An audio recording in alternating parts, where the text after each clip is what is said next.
Hi everyone. I'm a little bit later today. I've had a bit of a cold for a couple of days. My throat's a little bit rough still, but I'm able to talk. So I need to finish off this week's look at the four spiritual diseases. So we've been spending some time over the last 3 weeks looking at themes from my book, Eyes Wide Open, which you can get on Amazon. And you can also do a course on it at martintrench.com. So I want to finish off what we've been looking at this week, which was the four spiritual diseases. And then next week, I want to look at the last theme in this book, which is if we've looked at all the ways we're not supposed to live and the way that we're not supposed to read the Bible, how are we supposed to read the Bible? How are we supposed to relate to God? And how are we supposed to live? So I will look at that next week.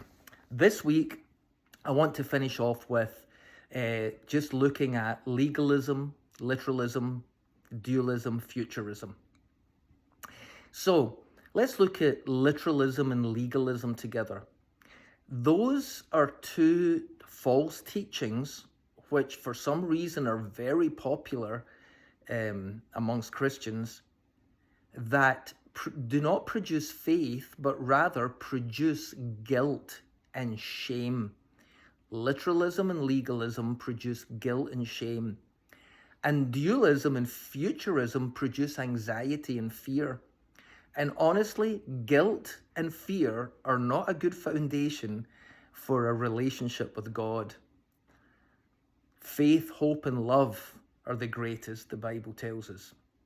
And so, once we buy into literalism, it inevitably leads to legalism. So I'm going to give you an example of that. In 1 Corinthians chapter 11, in the first half of the chapter, Paul mentions, or he talks about, women covering their heads in church, wearing a head covering in church. And he says that when women are not wearing a head covering in church, he says they are dishonoring their husbands. That's one reason they should do it, because if they don't, they're dishonoring their husbands. And the second reason is, he says, because of the angels. But he doesn't elaborate on that in any way. Now, I guess most churches today do not insist that women cover their heads in church, wear a hat or a scarf or a head covering of some kind. But there are some that do, that they do insist on that. And I've heard all kinds of strange reasons for it, because women's hair is sexually tempting.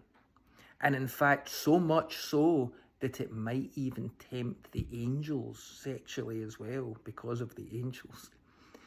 And all of this is based on a deliberate misunderstanding of the passage.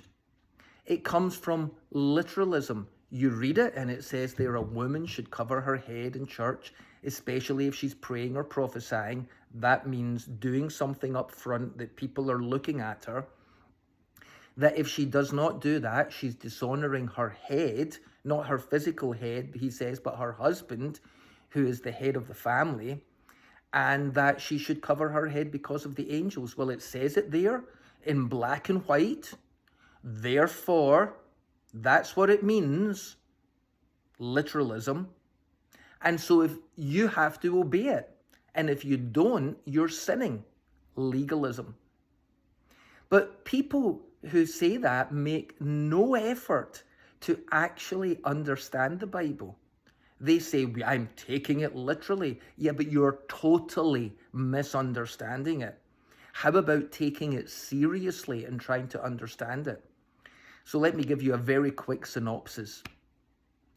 In Corinth, and in many other places at the time, it was common cultural practice for both unmarried women and married women to wear certain kind of head coverings. So if you were unmarried, but you still lived with your parents, you wore a kind of head covering which everyone would know when they saw you, when they saw this particular headscarf that you had on, they knew that you were unmarried but that you lived with your parents. Now, if a young man was interested in you, wanted to approach you, he would know in that culture he had to approach your father first.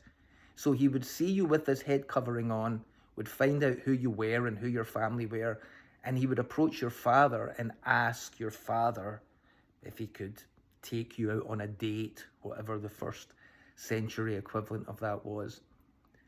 Now, if you were married, you had another particular headscarf on, so everybody knew you were married, and therefore you were not men could not approach you. In that case, wearing a headscarf for a married woman would be similar to wearing a wedding ring today. Okay? So, there became a fashion in Rome amongst the kind of wealthy women that they stopped doing that. They stopped wearing their head covering. And that fashion was known as the New Roman Woman. And it kind of spread throughout the empire and even caught on amongst some of the Christians. But prior to this, if a woman did not have a head covering, a headscarf on her head, what she was saying is, I am single, I'm not married. Because if I was married, I'd have a head covering. So I'm single. But also, I no longer live with my parents, or maybe they're even dead. So I'm not wearing a headscarf because I live with my parents. So if you're interested in me, I am single, not married. And I have no father to approach first. So you can approach me directly because I don't have a head covering on.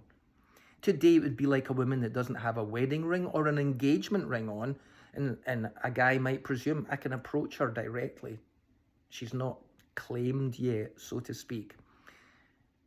Now, the angels, the Greek word angelos simply means messengers. Sometimes it's used of heavenly messengers, and sometimes it's used of human messengers. I think in this case it's supposed to be used as human messengers because culturally what was happening was some of the bigger churches, Jerusalem and Antioch especially, were sending teams of traveling teachers, emissaries or messengers around the churches to teach and to bring news from the other churches. Now, some of these messengers were single men, and they arrived at the church at Corinth and thought, oh my goodness, this place is full of single women. Maybe I'll find a wife here. And they were going up to these women and approaching them, and the women weren't single. They had husbands, and their husbands were getting really upset about it. And Paul is saying, you are dishonoring your husbands by taking off your headscarf or removing your wedding ring. Because now it's causing awkward situations where other men are approaching you and your husbands are seeing it, and it's causing difficulty in the church. Therefore, for the sake of the messengers that are going around, and for the sake of not dishonoring your husband, wear your wedding ring, wear your headscarf. And then he finishes by saying that this is a custom, and all the churches are following that custom. So we need to understand what is happening there before we can apply it to our culture and our customs. So it would be like today, all the women in the church have taken off their wedding and engagement rings. And guys are coming in thinking they're single and they're not single, and it's causing issues. So to take the Bible seriously is first to understand what it's talking about, and then seeing how it can apply to our culture. And in this case, headscarves become wedding rings or engagement rings even in our culture. To just read it and obey it literally is to become legalistic. It's to obey something, believing that you're pleasing God by doing it. And honestly, God couldn't care less. It's man who looks on the outward appearance. In this case, the men traveling around the churches. Man looks on the outward appearance, but God looks at the heart. And so you see there how literalism leads to legalism. And we can go on and on with dualism and futurism as well. Once you believe that normal things are a sin, then you believe that the devil can have power over you when you sin, and then ultimately you believe that the devil has power over the whole world and that the future is going to be dark and bleak. So, with that one example, and there's many more in the book, I really encourage you to stop obeying things that you don't understand and instead make an attempt to understand what's being said. Think about it logically and in its original historical context, and then say to yourself, how can this apply to my life? So next week we will look at what the alternative is. Instead of living life by a set of rigid rules and reading the Bible like a legal document, how is it we're supposed to read the Bible in a way that feeds our souls? And how is it we're supposed to live in a way that is authentic? So we'll do that next week as we continue looking at Eyes Wide Open. See you then.